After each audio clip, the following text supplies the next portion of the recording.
Remember, 12 will make it. So if you think, oh, we got plenty of room, we got cushion, we have opportunities to kind of make up room, I'm telling you, there are not enough spots to go around. There's a lot of quality football and there's a lot of not so quality football being played by pretty much everybody. So it could get real tight here down the stretch.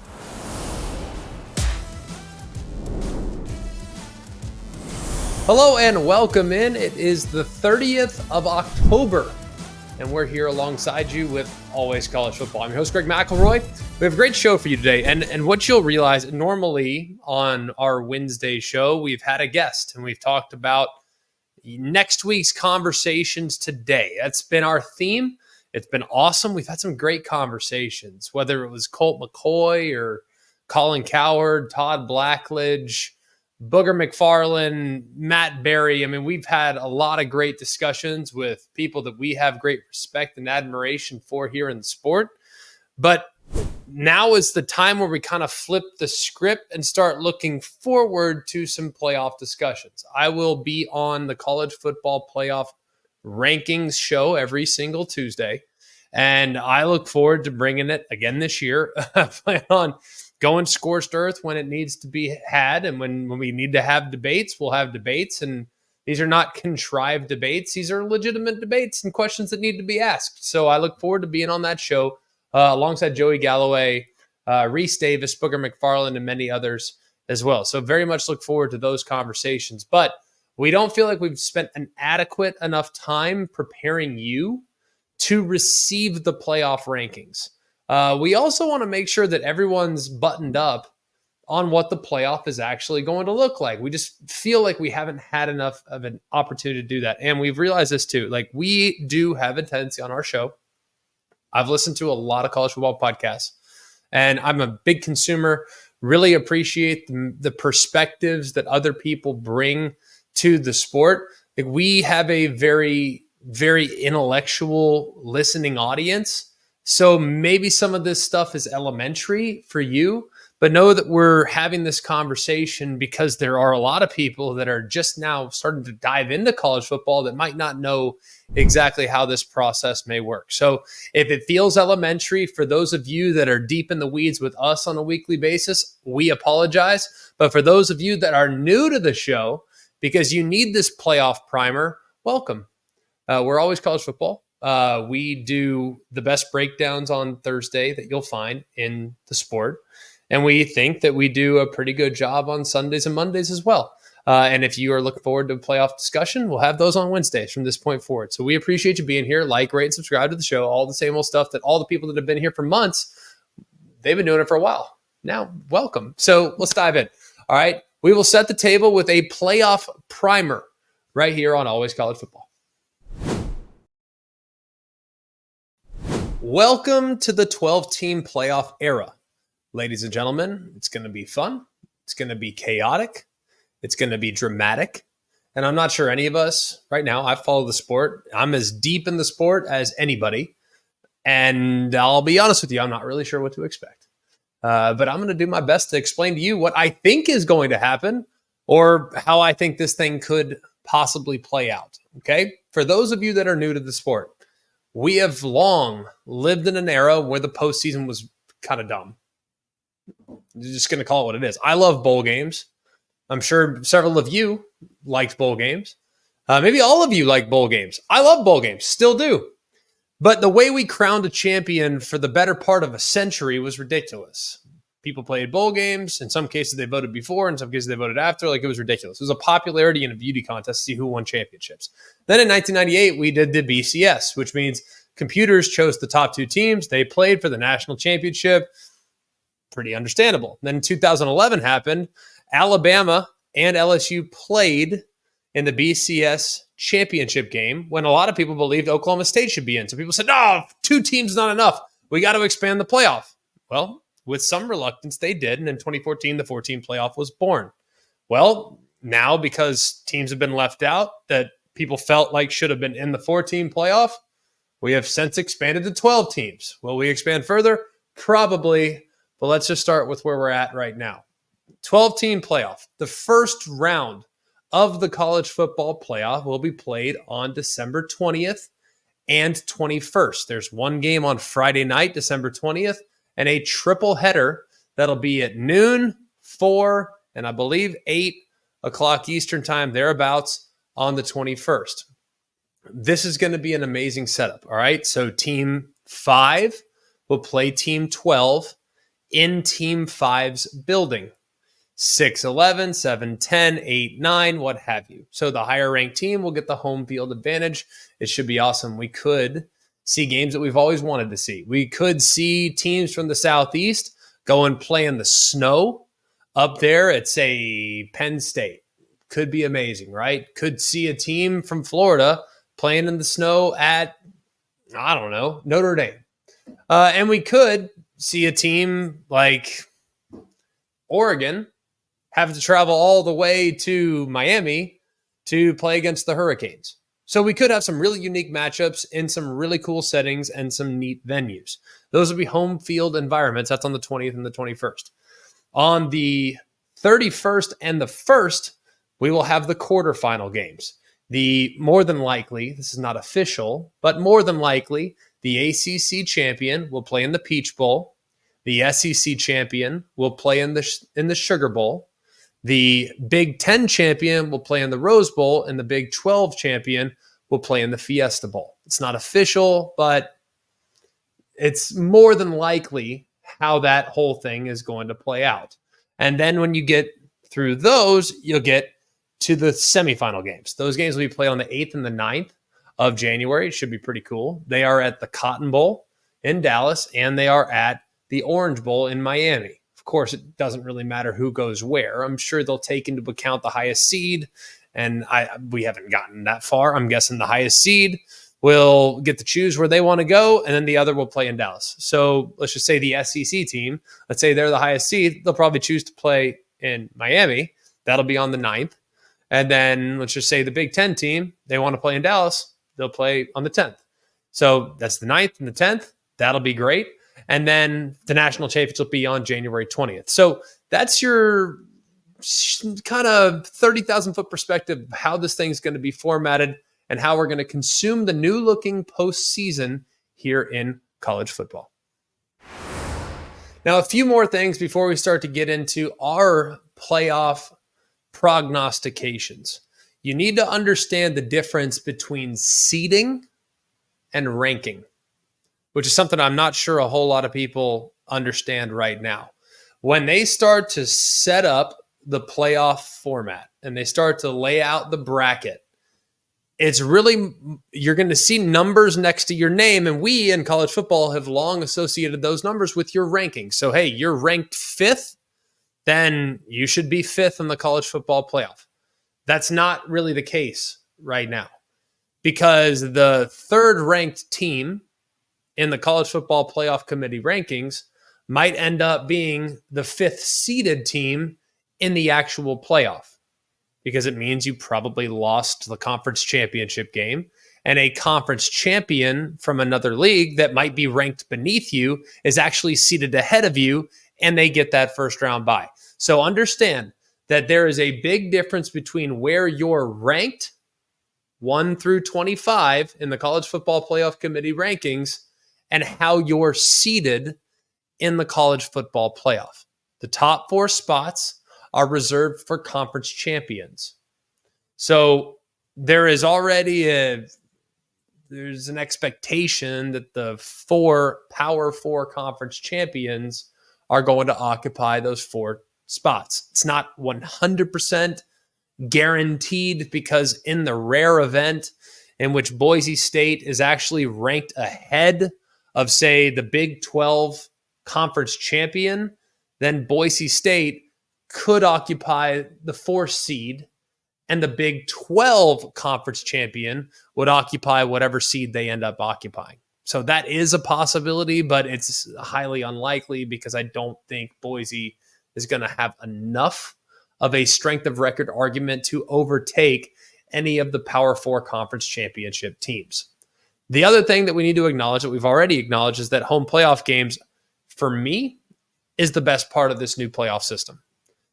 We have long had neutral site bowl games with big stakes. We'll have that again this year. That's not new. The only thing that is that first round. And the first round home playoff game, that's where I think a lot of the argument is going to happen. Back in the day, it was like, who's 1 through 4? And really, the difference between 2 and 3 didn't matter, right? I mean, 2 and 3 were both in. All that mattered is what jersey you're wearing. And then 1 and 4 really didn't matter that much either because you got a geographical advantage, but is it that big of an advantage? I mean, we saw Georgia go all the way across country, play against Oklahoma, and beat Oklahoma there in the Rose Bowl. Like, we've seen geographic advantages that didn't really matter. We've seen Ohio State beat Alabama in New Orleans. I mean, sure, it's important, but it's not the end of the world. So I don't think 1 through 4 ever really mattered, but there are massive stakes that are on the line now because the difference between having a game at home versus having a game on the road is enormous. You guys understand that. If you're watching this, you're a college football fan. I don't need to walk you through the challenges of going on the road, and especially in a scenario where if you're a Southern team having to go play in weather, that's super challenging. If you're a Northern team and you now got to go play in Florida and it's 85 degrees and humid and you haven't seen humidity in 5 months, that's advantage home team. Plus crowd noise, plus energy, plus ability to probably recruit, even though I'm not sure they've given us the rule book on that. All those things are massively beneficial. So I expect the dialogue and the debate to be had mostly between teams 5 through 11. That's going to be enormous. And the other part of this as well is that there's going to be a team that is ranked 12th, 13th, 14th that is left out in favor of the group of 5 champion, and people are going to lose their mind. I'm just telling you right now, people are going to lose their mind if they see a team. Let's just use Navy as an example. Let's just say Boise lays an egg a couple times down the stretch, don't make the playoff. UNLV doesn't either. And next thing you know, we're looking at the American champion. Navy gets in. Navy just lost by 100 to Notre Dame a moment ago, and yet Navy is getting in ahead of A&M, who played Notre Dame close, and A&M's now on the outside looking in favor of Navy. The G5 champion is going to be insanely polarizing. While they're, quote, Cinderella, at the same time, there's going to be a really good team that is left out whose fans, and I think who most of the public would believe, would beat that team head-to-head if given the opportunity. Would they or not, doesn't matter. G5 team's getting in whether you like it. I'm just telling you, the team ranked 12th, 13th, and 14th, they're going to be ticked off just like teams 5, 6, and 7 were in the previous format in the 4-team era. All right, now it's time to dive in to our playoff prognostications. And there's probably going to be some of these that you agree with. There's probably some of these that we might be jumping the gun on. Like I said, I don't know how this playoff's going to work. But this is our last chance because tomorrow's show is going to be about the games this weekend. Monday's show is going to be about the games looking back from the previous weekend. Sunday's the same. Next Wednesday, we will be reacting to what the College Football Playoff Committee gave us. So we're kind of in a unique place right now on the calendar where we can actually look ahead and tell you exactly kind of how teams are lying. And this might be something that we adjust and tweak on a week-to-week basis down the home stretch. So let's dive in right now. And of course, I'll say this, and then, there'll be 7 upsets this weekend, and this whole thing will be just go ahead and take a little lighter and just light it on fire. If you do that, that's fine. But right now, I think there's 27 teams that are alive in the college football playoff. 27 teams that can still make it.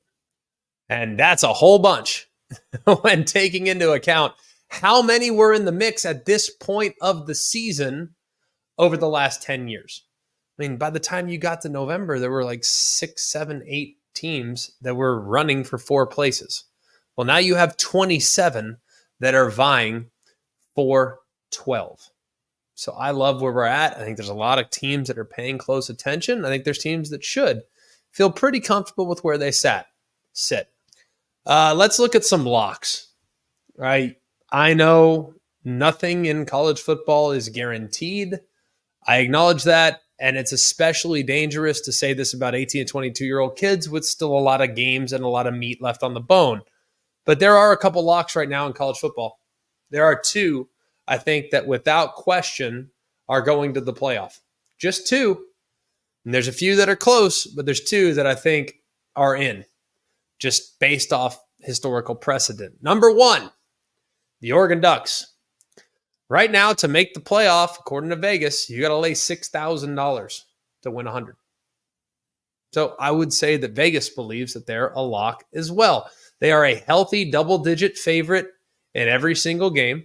They're at Michigan. They have Maryland at their place. They're at Wisconsin.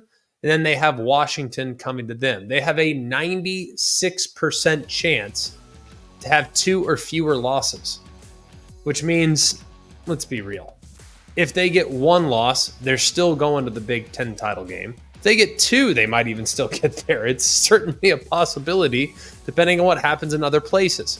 So barring multiple shocking upsets, they are going to be, at worst, the 5 seed with how things have kind of lined up for Oregon. So I think Oregon at this point is a lock. So Duck fans, punch your tickets, clear your calendars. You're going to be playing on the 20th, the 21st, or the 31st of the 1st. Got to feel good about that. Let's go next to the next lock. You're going to say this is a little crazy. You're also going to say it's a little dangerous. That's Penn State. Penn State right now is currently minus 600 to make the field. That's according to ESPN Bet, by the way. If you look and wonder where we get our odds, it's from ESPN Bet. They're currently a slight dog this weekend against the Ohio State Buckeyes. That's at home. Well, they win this weekend, they are at worst, going to be the 5 seed or the 6 seed. At worst. But that's, of course, if they win. Now, they're also a super healthy favorite against Washington, against Maryland, and at Purdue. They also are a double-digit favorite, or at least thereabouts, when looking ahead to their road trip to Minnesota. Here's the thing. James Franklin doesn't really lose to teams not named Ohio State and Michigan. So do you think all of a sudden he's going to revert to the mean? They're going to lose against Maryland at home, Washington at home, or at Purdue and at Minnesota? I don't know. I think he could lose this weekend, but it's highly unlikely he loses another of the aforementioned games. So I think you're looking at a team that is 10-2 at worst, and I think at that point they can punch their ticket. So 2 locks right now in the college football playoff. They're both from the Big Ten. One is Oregon. One is Penn State. Let's go next to a team that is a near lock. They're not there yet, but they are very, very close. And according to Vegas and ESPN Bet, it's the Texas Longhorns. They are currently minus 900. They are a healthy favorite against Florida and against Kentucky. Those games are both at home. They're also a double-digit favorite on the road at Arkansas. And then if you want to look ahead all the way at the end of the season, they're a comfortable favorite of about 5, 6, or 7, depending on where that thing kind of levels out on the road at Texas A&M. So barring a considerable upset against Arkansas, Florida, or Kentucky, Texas is likely going to be in the playoff. Probably looking at a 10-2 record at worst. Like I said, barring something unforeseen, and 10-2, given that their losses under that circumstance would come at A&M and against Georgia, I think Texas would still comfortably be in the field there as a 10-2 football team. So they're a near lock. They're not there just yet. A win against Arkansas, I think, would probably punch their ticket. Let's go next to a team and a group of teams that are sitting really pretty right now. They got to feel really good about where they're at. They're not locks just yet, but they are a game or two away from becoming a lock. And let's start with the Georgia Bulldogs. They are currently minus 1,200, according to ESPN Bet, to get into the field. They're a healthy favorite against Georgia Tech and Florida. They are about a 7-point favorite at home against Tennessee. And this is a line that surprised me. Right now, they're a very narrow favorite against Ole Miss. Now, that game is in Oxford, Mississippi, against what might be a desperate Ole Miss team. So that is a very narrow margin. To have 2 games inside of a touchdown is pretty intriguing. And their spot right now is far from a guarantee.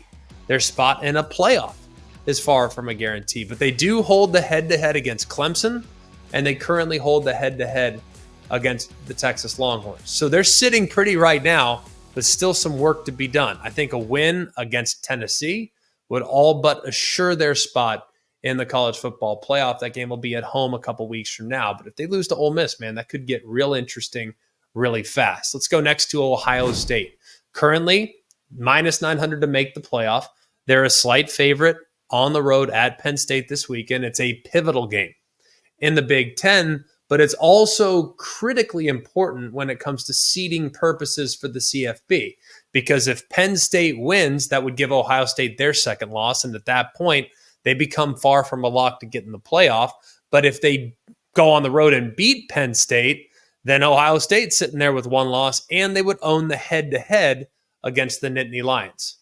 Ohio State then has to take on Indiana, where they're about 10 to 14-point favorite, depending on where you look and some of the look-aheads. Massive favorite against Purdue, massive favorite at Northwestern, and a, right now, shocking 14-plus point favorite at home against Michigan. They win this week, and I think they go from sitting pretty to lock if they can get it done here on the road, barring a complete meltdown against some of the teams they might face down the stretch. So Ohio State in a really good position in victory against Penn State this weekend. Let's next go to Miami. They are currently minus 600. They're 3-touchdown favorite against Duke. They're a 4-touchdown favorite against Wake Forest. They're a double-digit favorite on the road at Georgia Tech, and they're a 17-point favorite thereabouts against Syracuse on the road at the end of the year. Even at 11-1 with one gigantic upset, they're still going to be in the ACC title game. And if they're in the ACC title game at 11-1, if they lose at 11-2, are they still in a pretty good position to get in? I think they probably are. Now, the record and the resume and all this other stuff is not great, but they're still in a really good spot. So I think Miami, they're alongside Ohio State and Georgia as teams that are certainly sitting pretty. So I've listed off 6 teams right now that I think, now we've already talked about teams 1 through 6 that I think are in a really good position to lock down playoff spots here in the next couple weeks. So if you're sitting there thinking, I haven't heard my team yet, yeah, I know. It should feel uncomfortable for you because 12 feels like a lot. And then you start getting down to it and you're like, hang on a second. There's not enough spots to go around for teams that might be a little indecipherable. Because I got 6 teams I just listed that I think are sitting pretty near locks or locks. And yet I might not have listed a team that only has 1 loss on the season. Or in some cases, they're undefeated. Gonna be wild. I'm telling you, this playoff gets small in a hurry. Let's move next to the teams that are sitting solid. This is our sitting solid category. We have locks, we have near locks, we have sitting pretty, and we have sitting solid. This is category number 4. Number 7, that would be Notre Dame Fighting Irish. They are currently minus 180 to make the playoff. They're a heavy favorite against Army, Virginia, and Florida State. All 3 of those games are at home. And right now in the look-ahead line, they're about a 4-point favorite on the road at USC. Most likely, they're probably going to be 11-1. Worst case, 10-2. They also own the head-to-head against Texas A&M, which might be pivotal. It might be pivotal if A&M loses to Texas a few weeks from now. Notre Dame loses to USC. Notre Dame's 10-2. A&M's 10-2. Guess what? Notre Dame won on the road at A&M, and while their resume won't be sterling, it's still pretty good, especially when you take into account they have the head-to-head. Let's go next to number 8. That's Tennessee. Tennessee is currently minus 180. They're a massive favorite against Kentucky, Mississippi State, and UTEP. They're also about a 7-point dog on the road at Georgia. They're also a double-digit favorite at Vandy in the season finale. So I think if they beat Vandy, they should be feeling really good about themselves, regardless of the outcome against Georgia. Probably looking at a 10-2, but here's the beauty for Tennessee. They own the head-to-head right now against Alabama. So if Alabama wins out, that actually benefits Tennessee moving forward. So even if Tennessee loses to Georgia, the head-to-head against Bama could skew things in Tennessee's favor a little later down the road when being measured against teams with comparable resumes. And then number 9, sitting solid, the BYU Cougars. They are currently minus 125. They're likely going to be favorites in every remaining game. The problem is they're not huge favorites in any of the remaining games. They're a slight favorite at Utah. They're a narrow 6 to 7 point favorite against Kansas. They're a slight favorite at Arizona State, and they're a heavy favorite against Houston at home. I think they'll lose one. Do I anticipate BYU being 12-0 heading to the Big 12 title game? I don't personally, but even if they're sitting there 11-1, 11-2, 12-1, will that be enough for them to get them in the back door as a possible at-large team, assuming they don't win the Big 12? Here's the best thing for them. They own the head-to-head right now against SMU. And SMU has one loss, and SMU, things look pretty good for them down the stretch, but BYU needs to be being measured against SMU, so BYU better be rooting for the Ponies down the stretch, because if they're 11-1 and BYU beat them, that's only going to strengthen their resume. Let's go next to teams that are in full control of their own destiny, but there's still a lot of hurdles that need to be taken into account. This is, like I said, we've listed off 9 teams. Here we are, 10 through 13, 14, like pretty good spot to be in, but there's only 12 spots. There's only 6 at-large spots. Remember that. Don't forget that. This is going to get uncomfortable, and it's going to get uncomfortable really quick. I said 6 at-large spots. There's 7 at-large spots. Excuse me for misspeaking there. Full control of their own destiny, but tough games remain. Let's go next to Clemson. Clemson is the 10th team we'll discuss. They're currently minus 190 to make the playoff. They're a narrow favorite against Louisville. They are about a touchdown favorite on the road at Virginia Tech. They're about a touchdown favorite on the road at Pitt. That's 2 very difficult road trips for Clemson in back-to-back weeks. They're a heavy favorite against the Citadel, and they're about a touchdown favorite at home against South Carolina. So they have 4 games that right now they're favorited in all 4, but the margin is not very big. So to be inside of a touchdown on 4 games and 2 of which on the road, I think they probably drop one. But we'll see. If they do drop one, still might be able to get to the ACC championship game. But at 10-2, will that be enough to get Clemson in as an at-large if they don't win the ACC? I don't think it will be. Not right now, not with how the ACC is from a depth standpoint from top to bottom. Let's go next to everyone's favorite team, Indiana. They're currently plus 125. Found that to be a little surprising, by the way. They're undefeated, first and foremost, but maybe there's some brand bias baked into the line, because I'm not sure if a bunch of people are nibbling at plus 125. They're a double-digit favorite this week at Sparty. They're a double-digit favorite against Michigan. That's right. You heard that right. As of right now, in some look-ahead spots, they're about a 10-point favorite against Michigan at home. They're a double-digit dog away from home at Ohio State, and they're a huge favorite over Purdue in the final week. So assuming they don't lose as a double-digit favorite, they're going to be 11-1. So how is it that their odds are just plus 125?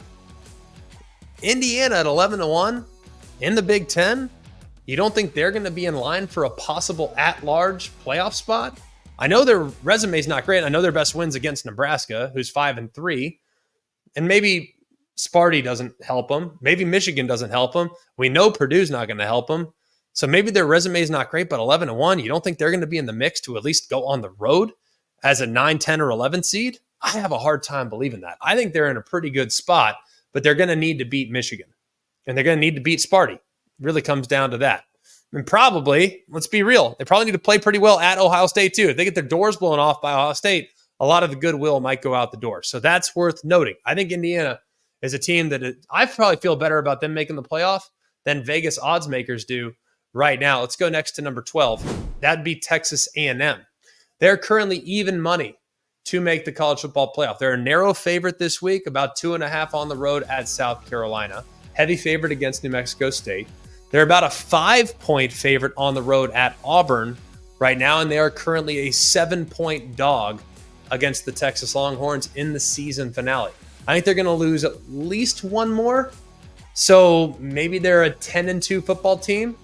But if they're 10-2, they might still get to the SEC championship game. And if they make that, can you envision a scenario where Texas A&M would be left out of the playoff?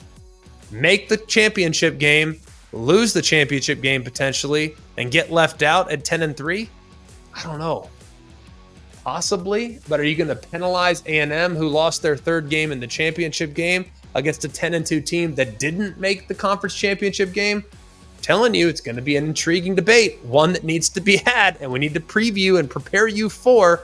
But they do have the head-to-head over LSU, so if LSU wins out, they will have the inside track and an at-large discussion to be had against them and the Bayou Bengals. Let's go next to Team 13, Alabama. Currently minus 115, so actually slightly better odds of making the playoff than even Texas A&M, who is undefeated in the SEC at the moment. They're a slight favorite on the road at LSU at the moment, a massive favorite against Mercer, a 2-touchdown favorite on the road at Oklahoma, and a 17-point favorite at home against Auburn in the Iron Bowl. Like I said, these are all look-ahead lines, so these lines might adjust as the games get closer. They went out. They're probably getting in at 10-2. You have the head-to-head over Georgia, and in the event in which Georgia loses another game, you still have the head-to-head, but you do lose the head-to-head against Tennessee. So that'll be interesting for Alabama. I think Alabama right now is really at the mercy of what happens elsewhere, and I can't quite decide for Alabama. Is it beneficial if Georgia wins out and strengthens Alabama's best win, or is it more beneficial to have Georgia lose to, say, Tennessee, have Tennessee win out, and then you're being measured against the team that you beat head-to-head? That I'm not 100% sure of, and I think the latter is the better option for Alabama. For Georgia to lose to Tennessee, have Tennessee go, and then have Bama to have the trump card having beat Georgia in the regular season, but still very intriguing to monitor, at least at the moment. That's 13 teams. Let's add one more. That's Pitt. Pitt is currently plus 500 to get to the college football playoff. And at this point, you're going to notice with a few of these teams, we've done 13, we've dove deep in these first 13 teams. Remember, there's only 12 spots. We've dove deep in all of them. If Pitt's one of those teams, we'll see. It's pretty simple with Pitt. You win a couple of these big games where you're going to be hosting other teams that are going to be playing in the ACC championship game mix, like you have a chance. But I think Pitt's best path is to make the ACC title, throw their best punch and win it. Like, I think that's how Pitt makes it. Because I don't think at this point, if they lose one, is Pitt going to be in a position to get in? I don't know. We'll see, but I just don't know. I think they got to beat Clemson. They got to beat Virginia Tech. They got to beat some of these teams that are on their schedule at the moment. All right, moving on to the next group. Here are the teams that I think are not in control of their own destiny, at least at the moment. They need help. So even if they win out, they need help. So this group is categorized as win out and hope. Number one is LSU. They're currently plus 220 to make the college football playoff. So I said number one. They're number one in this group, but they're number 15 of the teams that we're talking about right now. So currently plus 220. They're a slight dog at home against Alabama. They're a slight favorite on the road at Florida, about 6.5 in a couple weeks, and they're a double-digit favorite at home against Vandy and Oklahoma. Win out would mean they're 10-2 with head-to-head over Alabama and Ole Miss. So they need to win out.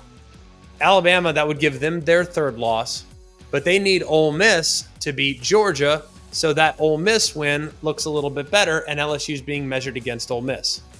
They also probably need to hope that A&M wins out, so that A&M can just go. They also need to hope that USC beats Notre Dame in the season finale, because Notre Dame right now might have the head-to-head against A&M, who would have the head-to-head against LSU.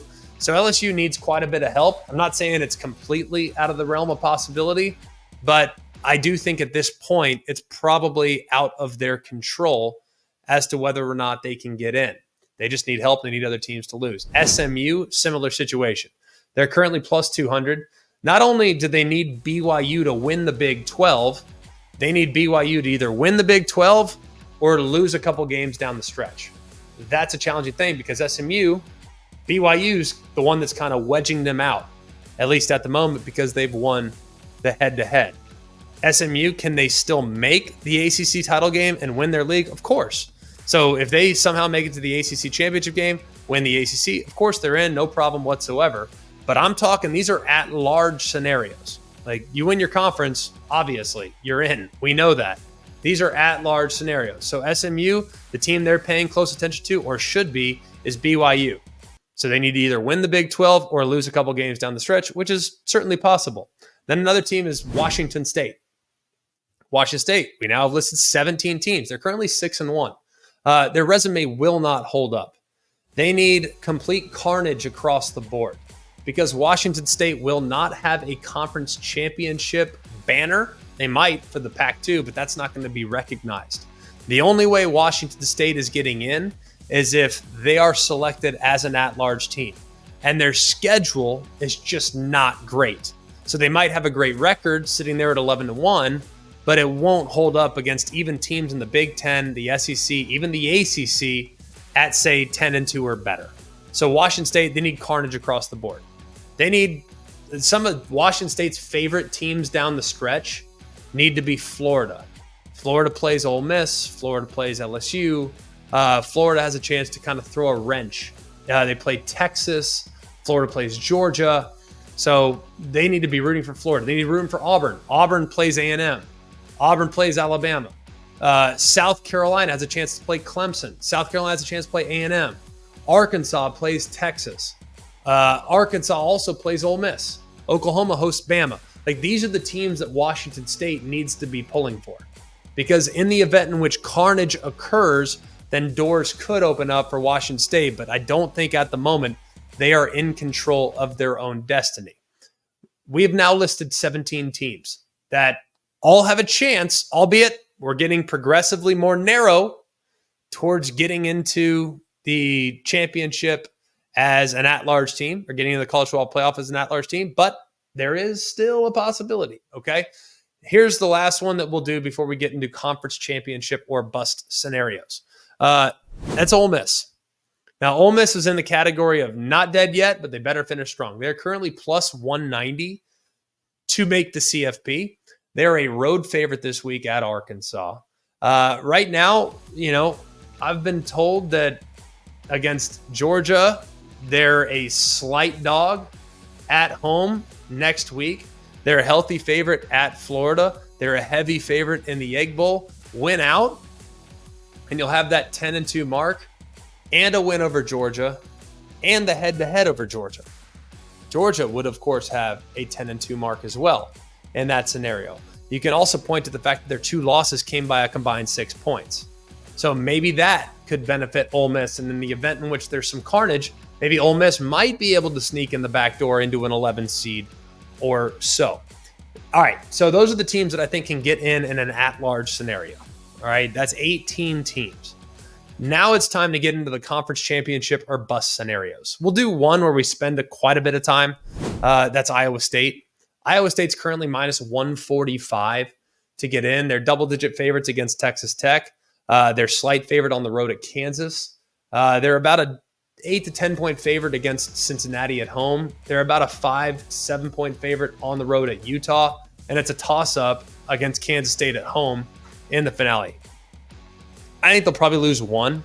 But should they make the Big 12 title, I'm not sure they get in without a conference championship. Like, I don't think the conference, I just have a hard time envisioning a scenario outside of BYU where a Big 12 team gets in as an large team. And the reason why BYU has a chance to potentially get in is because of that win against SMU.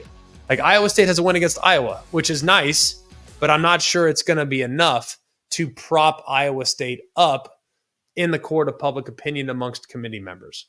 So worth watching, but they need Iowa to keep winning. Iowa State does. Like, they desperately need Iowa to keep winning. And if they do, maybe that'll help them, but I don't know. I still, at this point, I'm having a hard time envisioning a scenario where the Big 12 gets two in. Other teams, and this should probably come as no surprise, they're out of the G5. Boise State, they're currently minus 170. They just got to win their conference. Memphis, They're currently plus 500. They got to win the AAC. They're plus 500 to win the AAC, I might add. Army is the favorite to win the AAC at plus 130. They're off the board to make the playoff. Tulane, I think this one is sneaky good situation to potentially get in, find some odds. They're plus 800 to make the playoff, but they're the second best odds in the AAC at plus 175. Navy is plus 500 to win the AAC. And then UNLV is plus 250 to win the Mountain West. So Boise, Memphis, Army, Tulane, Navy, and UNLV. Those are your G5 candidates right now. Reserve the right to potentially add more down the road. But at this point, I'm still having a difficult time anticipating anyone outside of those 6 potentially crashing the playoff party. Then a couple more that we need to get to. That's 25. I have just 2 more for you. It's Kansas State and it's Colorado. Kansas State currently holds the head-to-head against Colorado. They beat them head-to-head. They are currently plus 120 to make the college football playoff. They also lost to BYU. So in the event in which Kansas State and BYU both have one loss, well, BYU would get in the Big 12 championship game ahead of Kansas State because Kansas State lost that head-to-head matchup. And then finally, Colorado. They're currently plus 550, which is the fourth, which is not bad to make the playoffs, but they have the 4th best odds to win the Big 12. So have a hard time envisioning this one materializing. Colorado lost to Kansas State. Colorado still has some championship aspirations and some big opportunities coming up, but it is not at this point a real safe bet on Colorado making the playoff. But to Coach Prime's credit, they are very much still alive. So that's 27 teams that we just went through. Remember, 12 will make it. So if you think, oh, we got plenty of room, we got cushion, we have opportunities to kind of make up room, I'm telling you, there are not enough spots to go around. There's a lot of quality football and there's a lot of not so quality football being played by pretty much everybody. So it could get real tight here down the stretch. Okay, before we put a bow on this show, and we hope that you guys have enjoyed it, hit us up in the comments. Is this like too much? If it's too little, if you like the dive, if you like the hypotheticals, all we want to do is lay it out. And I just feel like Vegas odds are the best way to kind of forecast. Like we can do analytics and we can do simulations. Like all that stuff is fine. We can just have good old fashioned debate. But the debate kind of leaves something to be desired when not everybody's played equal schedules and equal resumes. So I'm telling you, this is going to be really dramatic. It's going to be way more dramatic than I anticipated. And there might be a lot of chaos that happens down the stretch where there's big upsets and there's outcomes that we don't anticipate. And I already told you the teams that could just totally throw a wrench in this whole thing. Florida, Arkansas, Auburn, like those are the teams that could totally screw up the playoff in a hurry. If they do, then just forget about it. This whole show is worthless. But if they don't, we're going to have some really strong debate down the stretch about who should be in, who will be in, best versus most deserving, eye test versus game control, strength of record versus strength of schedule, what have you. We're going to have a lot of fun doing it. Do want to tell you a quick thing about the home playoff games before we get you out of here. I think that's going to be the most heavily debated aspect of this playoff. If you want my opinion about who's going to have home playoff games, I think it's pretty simple. I think the loser of the Big Ten title game will get a home playoff game. I just can't envision a scenario where the College Football Playoff Committee punishes a team that is forced to play in a conference championship game. And I can't envision a scenario where they give the benefit of the doubt to a team that was sitting at home on championship Saturday. So that's probably bad news for Notre Dame.